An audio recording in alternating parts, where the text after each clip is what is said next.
श्री शिवाय नमस्तुभ्यम। हर हर महादेव। जय हो भोलेनाथ की।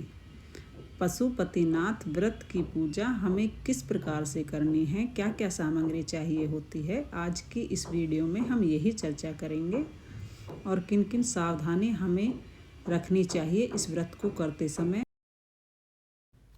सबसे पहली बात तो यह है कि पशुपतिनाथ व्रत की जो पूजा होती है वह सुबह के टाइम और शाम के टाइम दोनों समय ये पूजा की जाती है।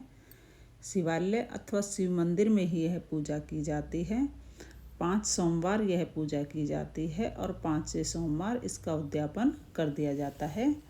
तो सबसे पहले हमें मंदिर पहुंचकर भगवान भोलेनाथ बाबा को प्रणाम कर उनसे अपनी मनोकामना करने के, बाबा हे बाबा, मैं ये व्रत पशुपतिनाथ का ये व्रत को कर रही हूँ, आपकी आज्ञा लेकर कृपया इसे निर्विघ्न पूरा करें और मेरे इस व्रत में मेरा सहयोग करें। उसके बाद जलहरी को अच्छे से साफ़ कर लें। जलहरी पर जो भी फल फूल या जो भी सामान पहले पर रखा हुआ है उसे हटाकर अच्छे से जलहरी को साफ़ कर पानी से अच्छे से साफ़ कर लें, क्योंकि जब हम बाबा का श्रृंगार करेंगे तो वहाँ पर कोई भी सामग्री नहीं होनी चाहिए उससे, ताकि जब हम पूजा करें तो बाबा का श्रृंगार अच्छे से हो। उसके बाद आप भगवान का जो आप घर से जल या लोटा लेकर आए हैं उसमें गंगा जल मिलाकर उससे भगवान का अभिषेक कर लें। अभिषेक धीरे धीरे अपनी मनोकामना बोलकर और ओम नमः शिवाय का मंत्र जप करते हुए आप अभिषेक करें। उसके बाद आप पंचामृत से भगवान भोलेनाथ को स्नान कराएं। पंचामृत में आप दूध, दही, घी, शक्कर और गंगाजल मिलाकर पंचामृत तैयार कर लें। आप चाहें तो अलग अलग भी पंचामृत से स्नान करा सकते हैं, और नहीं तो आप उसको एक ही बर्तन में पंचामृत बना लें। लेकिन ध्यान रहे कि तांबे के बर्तन में कभी भी पंचामृत नहीं बनाना चाहिए। कोई स्टील का गिलास, बर्तन या लोटा जो भी आपको पास उपलब्ध हो वो ले लें।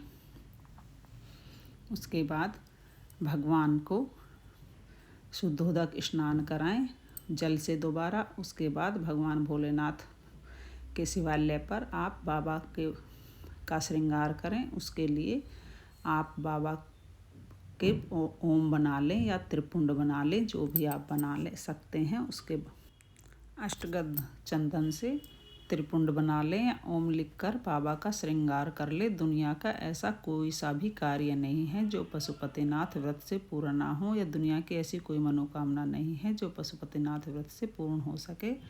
बेलपत्र पर चंदन लगाकर बाबा को अर्पित करते हुए अपनी मनोकामना बोलते हुए बाबा को अर्पित करें, और लास्ट वाले बेलपत्र पर अक्षत जरूर रख लें। जब हम लास्ट का आप चाहें तो बाबा को 21, 11, 51 विषम संख्या में जितने बेलपत्र आप चढ़ा सकते हैं चढ़ा दें, क्योंकि इस पूजा में सबसे महत्वपूर्ण बेलपत्र होता है। अगर आपको फूल या धतूरा या और कुछ ना मिले तो कोई बात नहीं, लेकिन बेलपत्र इस पूजा में अवश्य ही होने चाहिए। उसके बाद आप मौसमी फल ले लें। जो भी मौसमी फल आप बाबा आपके पास हो वो बाबा को अर्पण करें, लेकिन अक्षत बिल्कुल साबुत होना चाहिए, कहीं से भी टूटा फूटा ना हो। उसके बाद आप बाबा को अक्षत अर्पित करें। आप चाहें तो मूंग के 108 दाने भी अर्पित कर सकते हैं। अगर मूंग के 108 दाने नहीं हैं तो आप चावल या अक्षत अर्पित करें। उसके बाद अबीर अर्पित करें।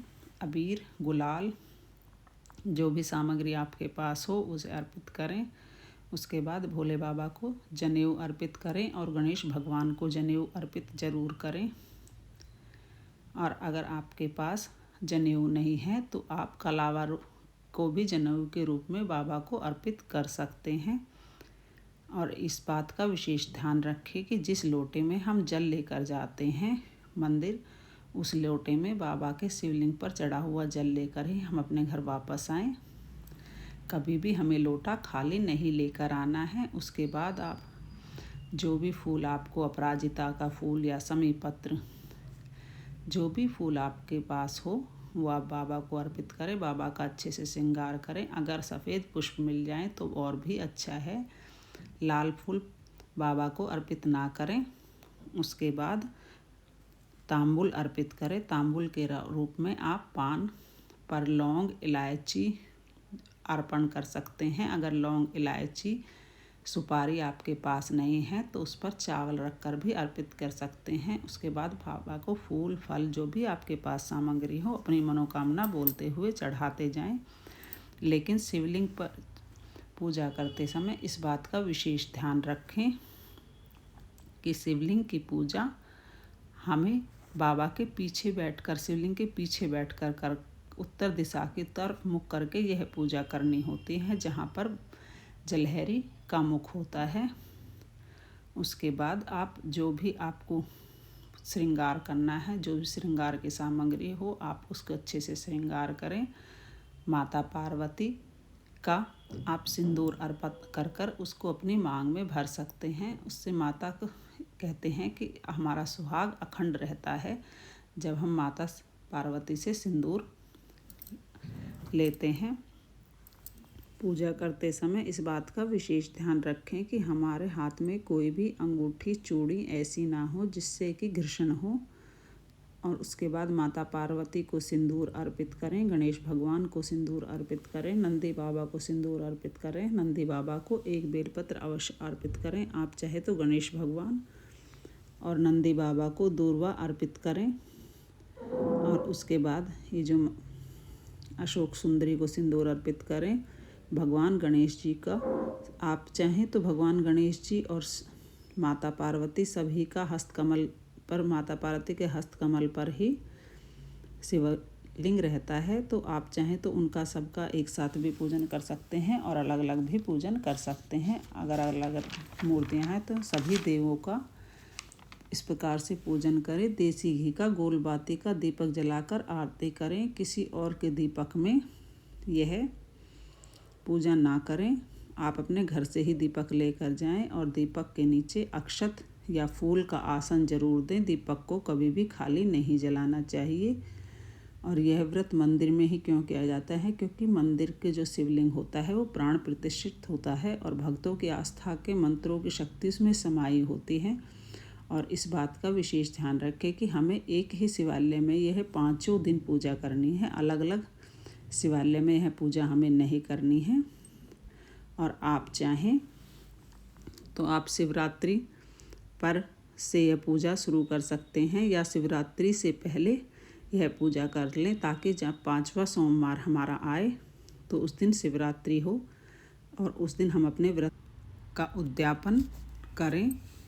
और फिर उसके बाद नंदी बाबा की भी पूजा करें, नंदी बाबा की भी धूप दीप से आरती करें, क्योंकि नंदी बाबा ही भक्तों की मनोकामना को भोले बाबा तक पहुंचाते हैं।